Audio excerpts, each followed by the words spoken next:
اللہ تبارک و تعالی فرماتا ہے وَإِذْ قَالَ مُوسَىٰ لِقَوْمِهِ، یاد کرو کہ جب موسیٰ نے اپنی قوم سے کہا تھا یا قوم اذکروا نعمت اللہ علیکم، اے میری قوم اللہ کے ان نعمتوں کو یاد کرو جو نعمتیں تم پر ہیں۔ اذ جعل فیکم انبیاء، اس اللہ نے تم میں انبیاء پیدا کیے، انبیاء بنائے، وجعلکم ملوکا، اور تمہیں بادشاہ بنایا، وآتاکم ما لم یؤت احدا من العالمین، اور تمہیں وہ دیا جو آج کے دن عالمین میں کسی کو نہیں دیا۔ یہ ایک سادہ سا ترجمہ ہے۔ اب یہ سیاسی قوت عظیم نعمت کیسے ہے؟ اللہ تعالیٰ نے اولاً فرمایا کہ موسیٰ علیہ السلام نے اپنی قوم سے کہا کہ اللہ کی نعمت کو یاد کرو، پھر دو نعمتوں کا تذکرہ ہوا۔ اذ جعل فیکم انبیاء، پہلی نعمت اے قوم بنی اسرائیل، تمہیں پہلی نعمت اللہ کی یہ ملی کہ اللہ نے تمہارے درمیان پے در پے نبیوں کو بھیجا، تمہارے اندر پے در پے نبی آئے۔ یہ ایک اللہ کی عظیم نعمت نہیں ہے تمہارے لیے؟ اذ جعل فیکم انبیاء، تمہارے درمیان پے در پے نبی آتے رہے، بیک وقت 70 نبی تمہارے درمیان موجود رہے، یہ اللہ کی بڑی نعمت ہے۔ دوسری نعمت اللہ بیان فرما رہا ہے وَجَعَلَكُمْ مُلُوكًا، تمہیں بادشاہ یعنی سیاسی قوت عطا کی۔ تو گویا کہ سیاسی قوت کو اللہ تبارک و تعالی اپنی نعمت میں شمار کروا رہا ہے۔ یہ سیاسی قوت کوئی عام طاقت نہیں ہے۔ آپ کے جسمانی طاقت جیسے اللہ کی نعمت ہے، ویسے سیاسی قوت بھی اللہ تبارک و تعالی کی نعمت ہے۔ اس لیے اللہ نے نبی کا بھیجنا ایک نعمت بتایا، پھر تمہیں بادشاہت عطا کرنا دوسری نعمت بتایا، کیونکہ تمہیں سیاسی قوت کا عطا کیا جانا یہ بھی اللہ کی ایک عظیم نعمت ہے۔ تو اللہ تبارک و تعالی اس آیت کریمہ میں ہمیں یہ بتا رہا ہے کہ اگر تمہارے اندر کوئی سیاسی قوت ہے تو سمجھ لینا کہ اللہ کی بڑی قوت ہے۔ ایک اور آیت پیش کر کے آگے چلتا ہوں۔ ایک آیت اور سورہ نور میں اللہ تبارک و تعالی اہل ایمان کو یہ باور کرا رہا ہے کہ یہ سیاسی قوت تمہارے لیے بڑی نعمت ہے۔ یہ وعد اللہ الذین آمنوا منکم وعملوا الصالحات، اللہ نے تمہیں وعدہ دیا ہے کہ تم میں سے جو ایمان لائے گا اور عمل صالح کرے گا لَيَسْتَخْلِفَنَّهُمْ فِي الْأَرْضِ كَمَا اسْتَخْلَفَ الَّذِينَ مِنْ قَبْلِهِمْ، اللہ تعالیٰ اسے زمین پر ویسے ہی حکومت عطا کرے گا جیسی حکومت ان سے پہلے دی گئی تھی۔ یہ میں نے خلیفہ کا ترجمہ آج کل اس کے جگہ پر حکومت کرتے، تو تمہیں ویسے ہی اللہ تعالیٰ حکومت دے گا جیسی حکومت اللہ نے تم سے پہلے والوں کو دی ہے۔ پہلے والے حضرت داؤد علیہ السلام زمین پر حکومت کر کے گئے، حضرت سلیمان علیہ السلام زمین پر حکومت کر کے گئے، سارے پیغمبر آتے رہے یکے بعد دیگر۔ کتنے پیغمبر ایسے ملیں گے جنہیں اللہ تبارک و تعالیٰ نے زمین پر انہیں خلیفہ نائب بنا کر اقتدار بھی سونپا تھا، سیاسی قوت بھی عطا کی تھی، اور وہ اس طریقے سے اقتدار میں رہے۔ تو لَيَسْتَخْلِفَنَّهُمْ فِي الْأَرْضِ كَمَا اسْتَخْلَفَ الَّذِينَ مِنْ قَبْلِهِمْ، تمہیں اس دھرتی پر اللہ تعالیٰ ایسے ہی حاکم بنائے گا جیسے کہ اللہ تعالیٰ ان سے پہلے حاکم بنا چکا ہے۔ ایک پہلا انعام ملے گا یہ کہ تمہیں سیاسی قوت اللہ تعالیٰ عطا کرے گا۔ اپنے ایمان میں پختگی لاؤ، اپنے عمل میں پختگی لاؤ، تو اللہ تبارک و تعالیٰ تمہیں سیاسی قوت اور سیاسی غلبہ عطا کرے گا۔ دوسری نعمت اللہ تعالیٰ دے گا وَلَا يُمَكِّنَنَّ لَهُمْ دِينَهُمُ الَّذِي ارْتَضَىٰ لَهُمْ، دوسری نعمت اللہ تمہیں یہ دے گا کہ تمہاری دین کو، ان کے دین کو جس دین کو اللہ نے ان کے لیے پسند کیا ہے مسلمانوں کے لیے، اسی دین کو طاقت کا سر چشمہ بنا دے گا۔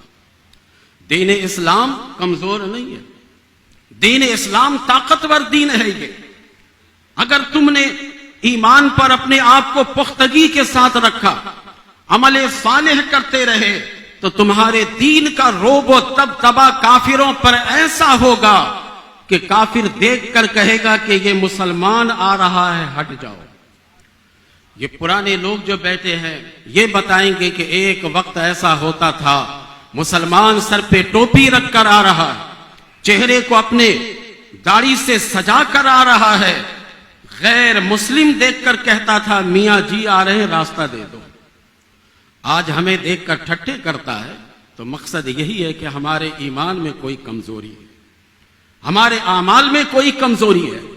ہم ہمیشہ حرف شکایت لا کر رب کریم کی بارگاہ میں یہ عرض کر دیتے ہیں، مولا قتل عام ہونا دنیا میں یہ مسلمانوں ہی کا نصیب ہے، بھوک اور پیاس میں مبتلا ہونا یہ مسلمانوں ہی کا نصیب ہے، آپس میں لڑنا جھگڑنا یہ مسلمانوں ہی کا نصیب ہے۔ کبھی آپ نے غور نہیں کیا اس مسلمان کا نصیب اتنا بلند تھا، لیکن اس نے اپنے نصیب کو خود ہی توڑا۔ میرے رب اس کو پکڑے گا کہ جو اللہ تبارک و تعالیٰ کا کلمہ پڑھ کر ایک مان کر دائرہ اسلام میں داخل ہو چکا ہے، پکڑ اس کی ہوتی ہے۔ آپ کا کیا خیال ہے، جیل کے اندر جو لوگ ہیں پابندیاں ان پر لگتی ہیں یا جیل کے باہر ہوتے ان پر لگتی ہے؟ پابندیاں تو جیل کے اندر جو ہے ان پر لگتی ہے نا، کہ تم نے اٹھنا صبح کے ٹائم میں اتنے بجے، تمہیں کھانا اتنے بجے ملے گا، تمہارے گھر والوں سے ملاقات ہفتہ میں اتنے دن تک کرائی جائے گی۔ یہ ساری پابندیاں جیل کے اندر والوں کے لیے، باہر والوں کے لیے نہیں ہے۔ باہر والے تو جب چاہیں جانوروں کی طرح کھاتے پیتے رہتے، جب چاہے نماز چھوڑ کر گپے ہانکتے رہتے ہیں، جب چاہیں جو دل چاہے وہ کرتے رہتے ہیں، لیکن یہ پابندیاں جیل کے اندر رہنے والوں کے لیے ہے۔ ہم نے اور آپ نے جب کلمہ پڑھا الدنیا سجن المومن، یہ دنیا تو مومنوں کے لیے جیل ہے، اس جیل کے اندر ہم رہیں گے تو ہم اگر وقت پر نہیں اٹھے تو ہماری پکڑ ہوگی، ہم اگر اپنے وقت کو ضائع کریں گے تو ہماری پکڑ ہوگی، تو ہم پھر حرف شکایت کریں کہ اللہ یہ مسلمانوں ہی کے لیے ساری پکڑ دھکڑ ہے کہ ہم اگر ایک وقت کی نماز نہیں پڑھتے، ہم اگر قرآن پاک پر عمل نہیں کرتے تو ہمیں ہی پکڑا جاتا ہے، یہ کافر دندناتے پھرتے ہیں؟ نہیں، آپ نے آقا علیہ الصلوۃ والسلام کے فرامین کو پڑھا نہیں۔ الدنیا سجن المومن و جنت الکافر، یہ دنیا تو مومن کے لیے جیل خانے کی طرح ہے اور کافروں کے لیے جنت کی طرح ہے۔ تو سارے آرائش، پورے تعیشات ان کے پاس ہے۔ آپ یقین کریں جس دن اہل قبلہ کا دین درست ہو جائے، اللہ تعالی ہمارے دین کو ہمارے سیاسی قوت کا ایک بہترین ذریعہ بنا دے گا، بہترین ذریعہ بنائے گا ہمارے دین کو۔ وَلَا يُمَكِّنَنَّ لَهُمْ دِينَهُمُ الَّذِي ارْتَضَىٰ لَهُمْ، یہ دوسری نعمت اللہ تعالی ہمیں دے گا۔ تیسری نعمت کیا ہے؟ وَلَا يُبَدِّلَنَّهُمْ مِن بَعْدِ خَوْفِهِمْ أَمْنًا، پھر اللہ تعالی تمہارے خوف کو امن سے تبدیل کر دے گا۔ تمہارے اندر معیشت کا خوف ہے، تمہارے اندر جان کا خوف ہے، تمہارے اندر ایک دوسرے سے لڑائی اور جدال و قتال کا خوف ہے، ان سارے خوف کو اللہ تعالیٰ دین کی برکت سے امن میں تبدیل کر دے گا۔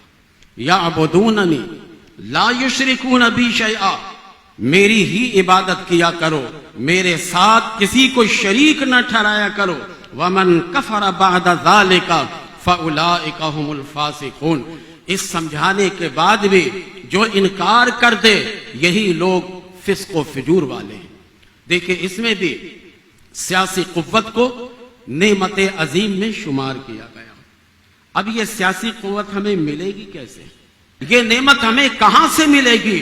وہیں سے ملے گی جہاں پر سیاسی تدبر ہوگا۔ اب آئیے میرے مخدوم کے پاس سیاسی تدبر کیا ہے، وہاں سے ہم جا کر سیکھتے ہیں۔ ان اولیاء اللہ کے دربار سے یہ ساری باتیں علی وجہ الکمال ملتی ہیں۔ یہ ہمیں احسن طریقے سے اور انسانیت کے دائرے میں رکھ کر یہ ہمیں یہ ساری باتیں سکھاتے اور سمجھاتے ہیں۔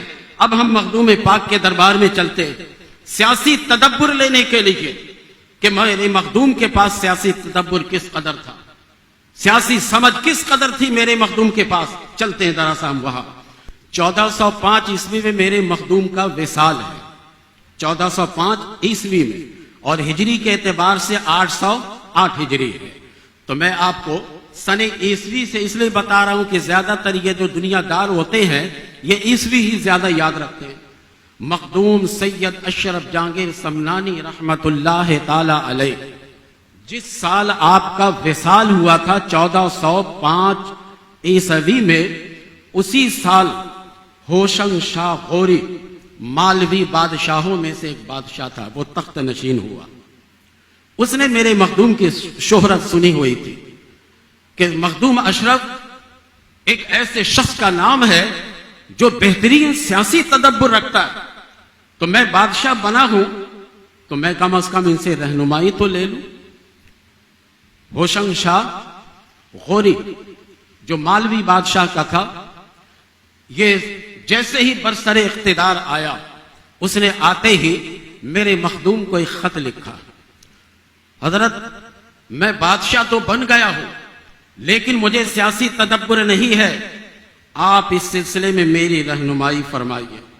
میرے مخدوم نے ان کے خط کا جواب دیا جو مکتوبات اشرفی میں 28واں خط اسی پر ہے۔ 28 تاریخ کو عرس مناتے، 28واں خط اسی پر ہے۔ میرے مخدوم نے جواب لکھا، وہ آپ پڑھیے گا، میں اس کا نچوڑ آپ کو بتاؤں گا، اور صرف 28واں خط کا نہیں، میں مختلف اس کے اندر مکتوبات میں جو آپ کے سیاسی باتیں ہیں وہ میں بتا دوں گا آپ کو، لیکن مرکز جو ہے وہ 28واں خط۔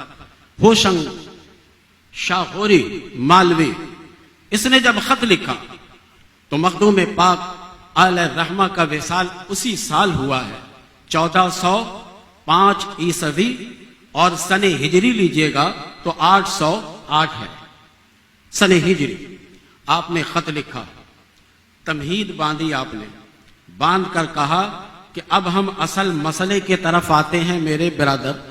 آپ نے جو مجھے خط لکھا ہے، اب میں آپ کو کچھ نصائح اور کچھ پند آپ کو کرتا ہوں، آپ ذرا اسے بغور سنیے، پڑھیے اور کوشش کیجئے کہ اس کو نافذ کیجئے۔ اور ہوشنگ شاہ غوری نے صرف میرے مخدوم کے خط کو پڑھ کر رکھ نہیں دیا تھا، اس پر عمل بھی کیا تھا، جس کا نتیجہ نکلا کہ 30 برس تک ان کی خلافت باقی رہی۔ 30 سال تک، اب خلافت کی جگہ میں حکومت کا لفظ استعمال کرتا ہوں، 30 برس تک ان کی حکومت قائم رہی۔ یہ ہے اللہ والے جو ہمیں سمجھائیں، سیاسی تدبر دیں، اس پر عمل کرنے کا نتیجہ۔ سب سے پہلی نصیحت میرے مخدوم ان کو کرتے ہیں کہ آپ بغور سمجھ لیجئے اور اچھی طرح ذہن میں میری یہ نصیحت جو سیاسی نصیحت ہے بٹھا لیجئے کہ جو مملکت کا سربراہ ہوتا ہے اگر وہ لذات میں اور شہوات میں پڑے گا تو اس کی حکومت تباہ و برباد ہو جائے گی۔ ذرا غور کیجئے گا آپ ایک ایک لفظ پر میرے مخدوم کے۔ سربراہ مملکت اگر تعیشات میں پڑ جائے، عیش و عشرت میں مبتلا ہو جائے، بڑی بڑی گاڑیاں لے لے، بڑے بڑے محلات بنا لے اور زمین پر قدم نہ رہے، جہاں جائے وہاں قیمتی قالین صرف 1 گھنٹہ کے لیے بچ کر وہ پھینک جائے اور وہ اس کے پیسے حکومت کے کھاتے میں لگائے جائے، جہاں اس قسم کے سربراہ مملکت اپنی لذات کو اپنائیں گے اور اپنی شہوات کو اپنائیں گے تو اس کی حکومت نہیں چل سکتی، اس کے اقتدار میں ترقی نہیں ہو سکتی۔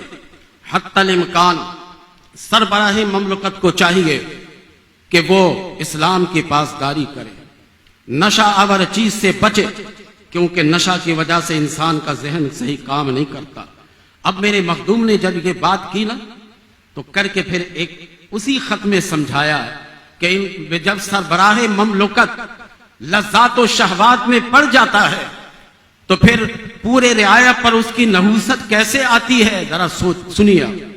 انہوں نے بتایا کہ محمد شاہ خوارزم ان کے دور اقتدار میں بڑی خوشحالی تھی، ہر آدمی خوشحال تھا، بڑی اچھی زندگی لوگ گزار رہے تھے، ہر طرف کے لوگ کہتے تھے ہمیں کوئی تکلیف نہیں، پرتعیش زندگی گزار رہے تھے، لیکن لذات و شہوات کے انتہا کو سب کے سب پہنچ چکے تھے۔ نتیجہ کیا نکلا؟ میرے مخدوم کے خط میں یہ ساری باتیں مل جائیں گی آپ کو۔ میرے مخدوم لکھتے ہیں کہ جب اہل اللہ تہجد کے وقت اٹھتے تھے اور تہجد کی نماز پڑھتے تھے تو غیبی آواز ان کے کانوں میں آتی تھی، یا ایھا الکفرہ اقتلوا الفجر، اے کافرو اٹھو اور ان فسق و فجور کرنے والوں کو قتل کرو۔ اب جو اہل اللہ تہجد میں اٹھتے تھے اس غیبی آواز کو کبھی تو وسوسہ سمجھتے تھے، کبھی سمجھتے تھے کہ ہمارے کان میں ہو سکتا ہے ادھر ادھر سے کہیں آواز ہو گئی۔ دوسرے دن پھر تہجد میں اٹھے، غیب سے آواز آنے لگی، یا ایھا الکفرہ اقتلوا الفجر، اے کافرو آؤ اور ان مسلمانوں کو قتل کرو جو فسق و فجور میں مبتلا ہو گئے۔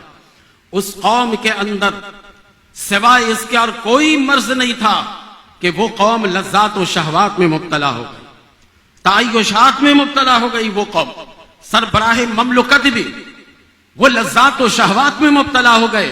ایک کلچر چلا اور اس کلچر میں وزیر بھی بہہ گئے، مشیر بھی بہہ گئے، سفیر بھی بہہ گئے، مملکت کا سربراہ بھی بہہ گیا، اور اس وقت کے جو عوام تھے وہ بھی بہہ گئے۔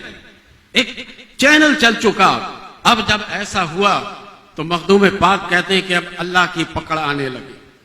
تہجد گزار اہل اللہ وہ محمد شاہ خوارزم کے پاس پہنچے، کہا حضور والا ہم نے تو ایک دن دو دن وسوسہ سمجھا، ہم نے یہ سمجھا کہ ہو سکتا کہ ہمارے کانے بج رہی ہوں، یہ ایسے ہی ہمارے کانوں میں آوازیں آ رہی، لیکن نہیں، پے در پے آواز آ رہی ہے، اور بوقت تہجد اگر ہمارے حجرے میں یہ آواز آئے تو یہ من جانب اللہ ہے، یہ کوئی وسوسہ نہیں ہے، یہ من جانب اللہ ہے۔ لہذا آپ ذرا سا اپنی خامیوں پر غور کیجئے، بڑی مصیبت آنے والی ہے، بڑی مصیبت آن پہنچے گی۔ محمد شاہ خوارزم نے ادھر سے باتیں سنی، ادھر سے نکال دی۔ چند دنوں کی بات تھی، اس کے بعد جو چنگیز خان نے حملہ کیا ہے، تاریخ ذرا اٹھا کر دیکھیے کس قدر مسلمانوں کا قتل عام کیا گیا۔ ان مسلمانوں کا قصور تھا تو کیا قصور تھا؟ ان کا قصور یہ تھا کہ سیاسی غلبہ جو ملا تھا، سیاسی قوت جو ملی تھی، اس سیاسی قوت کی حفاظت کر نہیں سکے، اسے ضائع کر دیا، تعیشات میں رہ کر ضائع کر دیا، اپنی لذتوں اور خواہشوں میں رہ کر ضائع کر دیا۔ تو پہلی نصیحت، اگر سیاسی تدبر رکھنے والے اگر اپنی لذتوں کو ٹھکرائیں، اپنی شہوتوں کو ہٹا دیں، دین کی پاسداری کریں، اللہ تبارک و تعالی انہیں قدم قدم پر کامیابی عطا کرے گا۔ دوسری نصیحت آپ نے یہ فرمائی کہ جو سربراہ مملکت ہوتا ہے اس کو چاہیے کہ جو ماضی میں حکومت کر کے چلے گئے ان کے ہسٹری کو پڑھیں، وہ ان کے تاریخ کا مطالعہ کرے، وہ تاکہ ان کو اندازہ ہو، انہیں پتا چلے کہ ان لوگوں نے اپنے اقتدار کو طول کیسے دیا، اپنے اقتدار کو کس طریقے سے چلاتے رہے کہ اللہ کی رحمت بھی آتی رہی اور لوگ انہیں ان کی حکومت کو بلا چون و چرا کے مانتے بھی رہے۔ یہ تاریخ پڑھنا ہمارے لیے ضروری ہے، اور میرے مخدوم نے خاتمہ میں تو سارے بادشاہوں کی جو ہسٹری لکھی ہے آپ پڑھیں گے تو آپ کو پتا چلے گا کہ مخدوم کو تاریخ میں کتنی مہارت حاصل تھی، کتنی مہارت حاصل تھی۔ آپ نے ہر ایک کے بارے میں بتایا، ان میں سے سلطان محمود غزنوی رحمت اللہ تعالی علیہ، آپ نے بڑا نام سنا، بڑے اللہ کے ولی تھے، یہ ولی متقی پرہیزگار تھے۔ یہ سلطان اشرف جہانگیر سمنانی رحمت اللہ تعالی علیہ نے ان کی بڑی تعریف کی ہے۔